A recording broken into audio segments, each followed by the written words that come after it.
मैंने कहा था ये 100 प्याज भी खाएंगे, 100 जूत भी खाएंगे और ये सारे काम करेंगे। ये जो बड़बोले बोल रहे हैं ये नाक रगड़ेंगे। इनको अपनी औकात का पता नहीं है। सरकार को हमने 10 दिन में मजबूर कर दिया फैसला वापस लेने।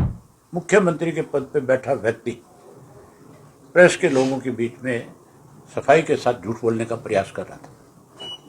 उसके बाद उसके एक मिनिस्टर ने बहुत चिल्ला करके कह रहा था कि हम 48 साल वाले को पेंशन नहीं देंगे, जिसके 4 पहिया वाहन हो गए उसको पेंशन नहीं देंगे।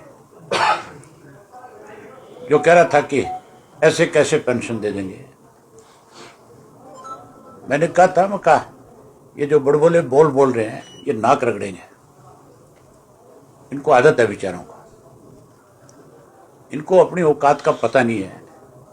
हरियाणा प्रदेश के बुजुर्गों की सम्मान पेंशन जो चौधरी देवीलाल ने दी, उसकी तरफ कोई उंगली भी करे तो इंडियन नेशनल लोकदल पार्टी का कार्यकर्ता उसकी उंगली को काटने का काम करेगा। हम अपने बुजुर्गों का किसी कीमत पे अपमान नहीं होने देंगे।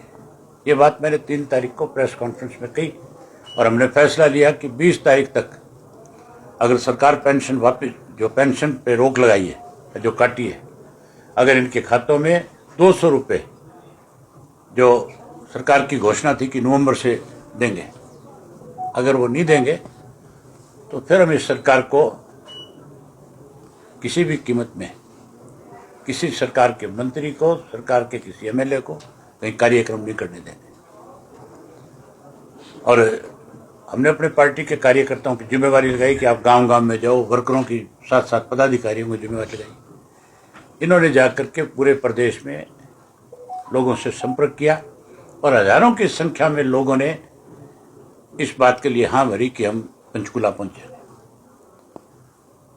जो सरकार ये कह रही थी कि हम अपना फैसला नहीं बदलेंगे, उस सरकार को हमने 10 दिन में मजबूर कर दिया फैसला वापस लेने। आज हरियाणा प्रदेश के हर बुजुर्ग के खाते में जिसकी पेंशन रोक रखी थी 200 रुपये ज्यादा दे करके पेंशन पहुंचाई जा रही है। और अब भी मैं इसको देखूंगा, लगातार इसको मॉनिटर करूंगा कि किसी बुजुर्ग की पेंशन कोई वंचित तो नहीं रह गया। और मुख्यमंत्री से विधानसभा में ये जरूर हम पूछेंगे कि आपने किस आधार पे ये कहा कि 1,05,000 बुजुर्गों की डेथ होगी, इसलिए उनकी पेंशन घटेगी। हम ये भी पूछेंगे कि पेंशन रोक की क्यों गई थी, उसका कारण बताओ। सारी चीजों का जवाब मांगेंगे। और 20 तारीख को हम इसमें बुजुर्गों को हमारे पार्टी के ऑफिस पर बुला करके इस सम्मान पेंशन पे जो उनकी जीत हुई है उसके लिए उनको बधाई देंगे। 20 को हर जिले में पार्टी की तरफ से एक बधाई दिवस के रूप में, एक विजय दिवस के रूप में उसको मनाने का काम करें। जी। और सरकार में बैठे लोगों को फिर आपके माध्यम से कहना चाहता हूं कि चौधरी देवीलाल का दिया हुआ कोई भी सम्मान अगर उसको छेड़ने की कोशिश करी, उसके साथ कोई तलखी करी, तो उसके लिए सरकार के बैठे लोग जिम्मेवार हो जाएंगे।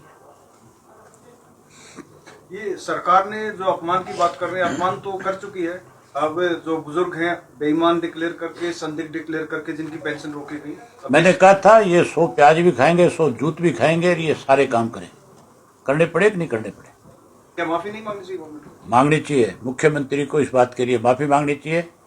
अरे माफी नहीं, जो इसके मंत्री भड़कते हैं, जो औकात से बाहर होकर के बोलने की कोशिश करते हैं, उन पर लगाम डाल ले।